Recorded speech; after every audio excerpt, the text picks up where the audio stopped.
लगातार San Diego की तरफ बढ़ रहे होते हैं, तभी अचानक से बकी की तबीयत खराब हो जाती है, जिस वजह से उसके भाई कैल को अपनी गाड़ी रोकनी पड़ती है। इनकी साइड में बहुत टॉल ग्रासेस होती हैं और जब ये वहां पर कुछ देर के लिए आराम करते हैं, तभी उन टॉल ग्रासेस के अंदर से इन्हें एक बच्चे की आवाज सुनाई देती है। ये पूरी तरह से हैरान होते हैं कि इन टॉल ग्रासेस के अंदर कौन है, और जब वो बच्चा इनसे मदद मांग रहा होता है तो ठीक उसी वक्त इन्हें एक और लेडी की आवाज आती है, जो बच्चे से कहती है कि मदद मत मांगो। दरअसल ये उस बच्चे की मॉम है, और अब बकी को और कैल को लगता है कि इन्हें उस बच्चे की मदद करनी चाहिए। यहीं पास में एक चर्च होता है, जहां पर ये अपनी गाड़ी को पार्क कर देते हैं, और इसके बाद ये दोनों के दोनों उन टॉल ग्रासेस के अंदर उस बच्चे की मदद करने के लिए चले जाते हैं। हालांकि ये दोनों एक साथ ही होते हैं, लेकिन बकी अब पुलिस को कॉल करना शुरू कर देती है, जिस वजह से वो अपने भाई से यानी कि कैल से दूर हो जाती है।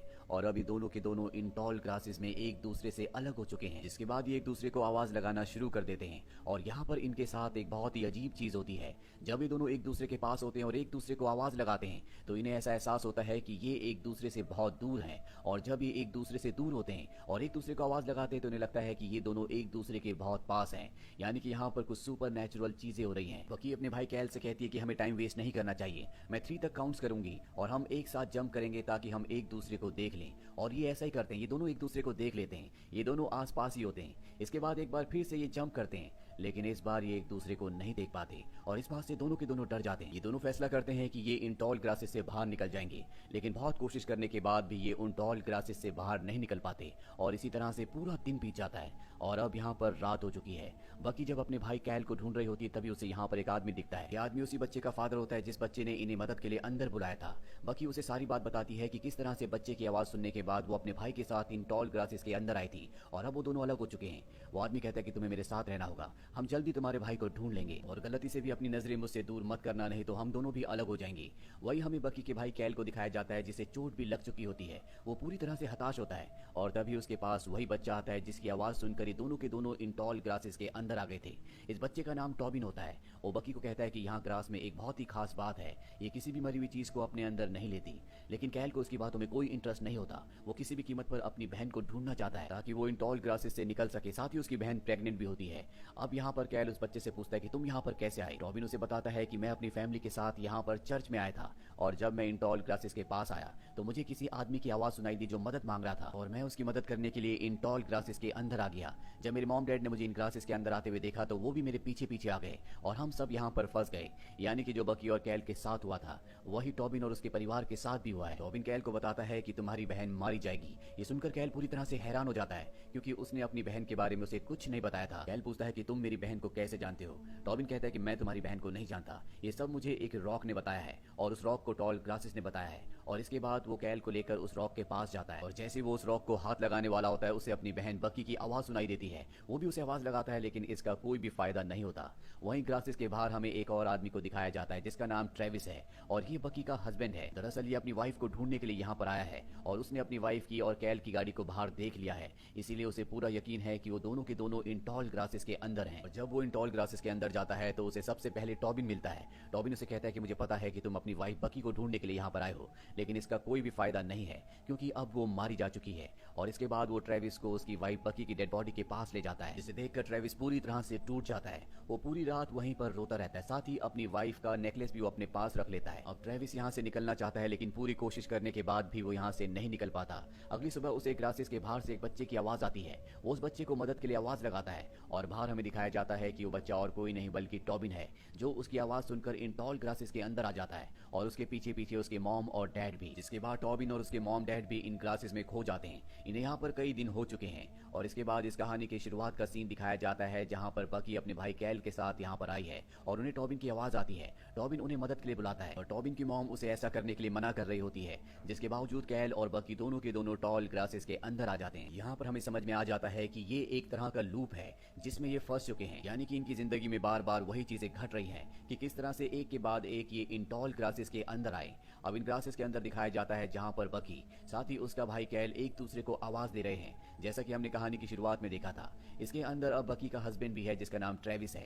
ट्रेविस इनकी आवाज सुन लेता है, साथ ही इन्हें टॉबिन की आवाज भी आ रही होती है, जो इन्हें बताता है कि उसका डॉग मारा जा चुका है। और तभी इन्हें याद आता है कि टॉबिन ने कहा था कि ये जो टॉल ग्रासेस हैं, ये मरी हुई चीज को अपने अंदर नहीं लेती, वो उसे मूव नहीं करती। इसीलिए तीनों की तीनों तय करते हैं कि टॉबिन की आवाज की तरफ बढ़ेंगे, और जब ये तीनों के तीनों एक दूसरे की आवाज पर ध्यान न देकर टॉबिन की आवाज की तरफ बढ़ते हैं, तो ये एक दूसरे दूसरे से मिल जाते हैं।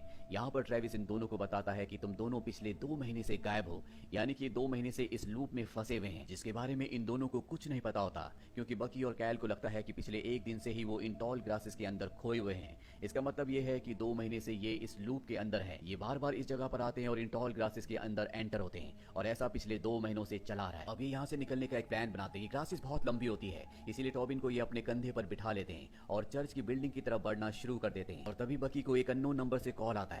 दूसरी तरफ एक लड़की होती है जिसकी आवाज हूबहू बकी की तरह होती है, और वो बकी से कह रही होती है कि कैल को समझा देना कि चाहे कुछ भी हो जाए वो ट्रेविस को नुकसान ना पहुंचाए, नहीं तो वो इस जगह से नहीं निकल पाएंगे। दरअसल दूसरी तरफ और कोई नहीं बल्कि खुद बकी है, और वो इस कॉल पर ज्यादा ध्यान नहीं देती। अभी यहाँ से आगे जाते हैं तो बकी बेहोश हो जाती है क्योंकि वो प्रेग्नेंट है, और उसे अपनी बेहोशी की हालत में कुछ विजन्स आते हैं जिसमें वो देखती है कि उसके पेट के अंदर जाकर टॉल ग्रासेस उसके बच्चे को नुकसान पहुंचा रही है। तभी यहाँ पर टॉबिन के पिता आ जाते हैं और वो इन सबको बताते हैं कि मुझे बाहर जाने का रास्ता मिल गया है। और ट्रेविस कहता है कि हम चर्च की तरफ बढ़ रहे हैं, लेकिन अगले पल जिस तरफ ये बढ़ रहे होते वहां से चर्च गायब हो चुका है, और अभी टॉबिन के पिता के साथ उसी के रास्ते पर आगे बढ़ना शुरू कर देते हैं, जो इन्हें उसी पत्थर के उसी रॉक के पास ले जाता है, जिसके बारे में टॉबिन ने पहले कैल को बताया था कि पत्थर ने उसे बहुत कुछ बताया है। और जल्दी ये उस पत्थर तक पहुंच जाते हैं। टॉबिन के पिता उस पत्थर को छूकर अजीब सी हरकतें, अजीब सी बातें करना शुरू कर देते हैं। वो इन्हें बताते हैं कि ये रॉक इस जगह के सेंटर में है, और इसे छूने के बाद तुम्हें विजडम मिलेगा, तुम्हें बहुत सारी चीजों के बारे में पता चलेगा, तुम सबको भी इस रॉक को छूना चाहिए। और जब वो ऐसा बोल रहे होते हैं तभी हमें पीछे से कुछ मंत्रों की, कुछ चैंटिंग की आवाज आती है। इससे पहले कि ये सब उस रॉक को छूते, यहाँ पर टॉबिन की मॉम आ जाती है, जो कि बहुत ज्यादा परेशान होती है। वो अपने बेटे को देखकर बहुत खुश होती है और कहती है कि मैंने अपने बेटे की डेड बॉडी को देखा था, लेकिन वो यहाँ पर जिंदा है, तुम्हें मेरे हस्बैंड पर बिल्कुल विश्वास नहीं करना चाहिए। टॉबिन की मॉम की बात सुनने के बाद कोई भी उस रॉक को छूने से मना कर देता है, जिससे टॉबिन के पिता को गुस्सा आ जाता है। वो ट्रेविस के ऊपर हमला करके उनके शोल्डर को जख्मी कर देते हैं, साथ ही वो अपनी पत्नी के ऊपर हमला करते हैं और उसे मार देते हैं।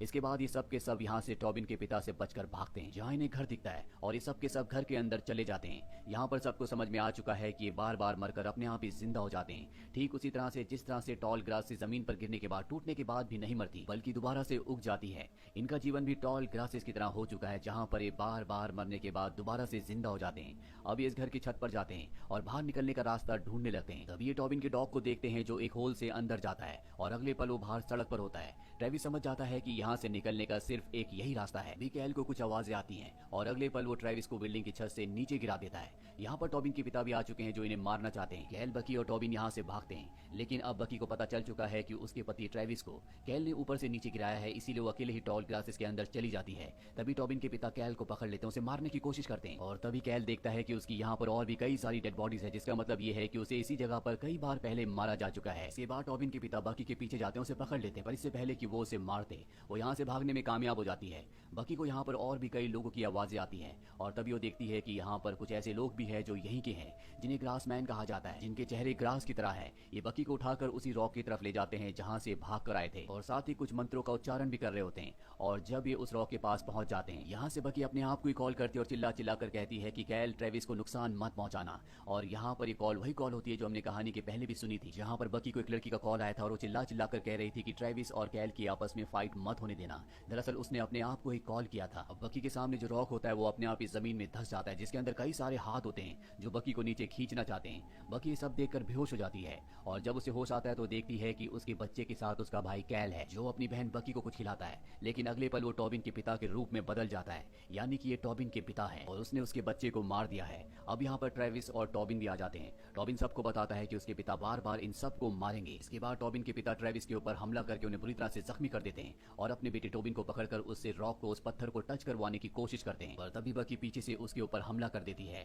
और अब ट्रेविस, जो कि अभी भी पूरी तरह से ठीक होता है, वो टॉबिन के पिता को मार देता है। पर बकी की भी अब मृत्यु हो चुकी है, यानी कि कैल, टॉबिन के पिता और साथ ही बकी, ये तीनों के तीनों मारे जा चुके हैं, और यहाँ पर बस टॉबिन और ट्रेविस बचे हुए हैं। और ट्रेविस अब सब कुछ जानना चाहता है, इसीलिए रॉक को टच करता है, जिसके बाद उसका बिहेवियर बहुत अजीब हो जाता है। वो टॉबिन को उसी जगह ले जाता है जहाँ से उसका डॉग बाहर गया था, और वो टॉबिन को कहता है कि वो यहाँ से नहीं निकल सकता, तुम यहाँ से चले जाओ, और बाहर जाने के बाद तुम ही इस लूप को खत्म कर सकते हो, क्योंकि वो जानता है कि जितने भी लोग मारे जा चुके हैं वो जल्दी जिंदा हो जाएंगे। और अब टॉबिन उस जगह से एंटर हो जाता है, और अगले पल वो देखता है कि वो चर्च के अंदर है।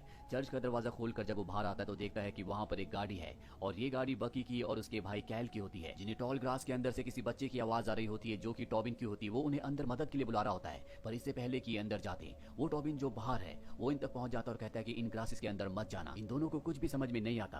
टॉबिन इन्हें कहता है कि ट्रेविस ने मुझे भेजा है, और इसके बाद वो बकी को उसी का नेकलेस देता है और बोलता है कि मुझे ट्रेविस ने नेकलेस दिया था और कहा था कि तुम्हें इन टॉल ग्रासेस के अंदर अंदर जाने से मना करूं। वो नेकलेस देने के बाद वो डिसाइड करते हैं कि वो टॉल ग्रासेस के अंदर नहीं जाएंगे। साथ ही उसके पेट में जो बच्चा है वो उसे अपने साथ ही पालने का तय करती है। दरअसल ये सैन डिएगो इसीलिए जा रही थी ताकि वो अपने बच्चे को किसी दूसरी फैमिली को पालने के लिए दे दे। और इसके बाद ये दोनों की दोनों गाड़ी से इस जगह से निकल जाते हैं। ट्रेविस जो कि अब भी टॉल ग्रासेस के अंदर होता है वो बकी की बातें सुन लेता है और अपनी जिंदगी की आखिरी सांसें वो वहीं टॉल ग्रासेस के अंदर लेता है। और अब क्योंकि बकी और कैल ग्रासेस के अंदर नहीं गए तो ये लूप यहीं पर खत्म हो जाता है। यानी कि ये जिस चक्र में पिछले 2 महीनों से फंसे हुए थे वो चक्र अब यहाँ पर खत्म हो चुका है। दरअसल जिस लूप के अंदर ये फंसे हुए थे वो उस रॉक की वजह से होता है जो बिल्कुल सेंटर में था। उसके अंदर बहुत शक्तियां होती है, इसीलिए जो भी उस रॉक को छूता है उसे इस जगह के बारे में सब कुछ पता चल जाता है और उसकी दिमागी हालत भी उसके काबू में नहीं रहती। इसीलिए टॉबिन के पिता ने जब इस रॉक को सबसे पहले छुआ था तो वो सबको मारना शुरू कर देते हैं। लेकिन जब ट्रेविस इस रॉक को छूता है वो टॉबिन को यहाँ से बाहर निकलने में मदद करता है। हालांकि उसकी भी दिमागी हालत खराब हो चुकी है, लेकिन उसे अब भी इतना सेंस होता है कि उसे अपने बच्चे को बचाना है जो कि बकी के पेट में है। इसीलिए टॉबिन को यहाँ से बाहर निकालकर बकी को और कैल को अंदर आने से मना कर देता है, जिससे ये लूप पूरी तरह से खत्म हो जाता है। और शायद यहाँ पर जितने भी ग्रास मैन हैं वो कभी न कभी इन्हीं लोगों की तरह यहाँ पर आए हो जिन्होंने रॉक को टच किया, जिसके बाद रॉक ने उनकी आत्मा को अपने कब्जे में कर लिया। क्योंकि जब रॉक पत्थर नीचे गिरता है तो वहाँ पर बहुत सारे हाथ दिखाए गए थे, यानी कि सब लोग भी कभी न कभी इन्हीं की तरह इसके अंदर आए थे। वहीं एक और सवाल होता है कि कैल ऊपर से ट्रेविस को क्यों गिराता है। दरअसल उस वक्त कैल ने कुछ मंत्रों की आवाज सुनी थी, जिसके बाद वो अपना दिमागी आपा खो देता है और ट्रेविस को ना चाहकर भी नीचे गिरा देता है। तो ये थी पूरी कहानी film in the tall grass की। इसमें बहुत सारे ऐसे सवाल है जो सवाल ही बनकर रह गए। अगर आपके दिमाग में भी कोई सवाल या जवाब है तो कमेंट बॉक्स में टाइप जरूर करिए। उम्मीद करते हैं कि ये कहानी आपको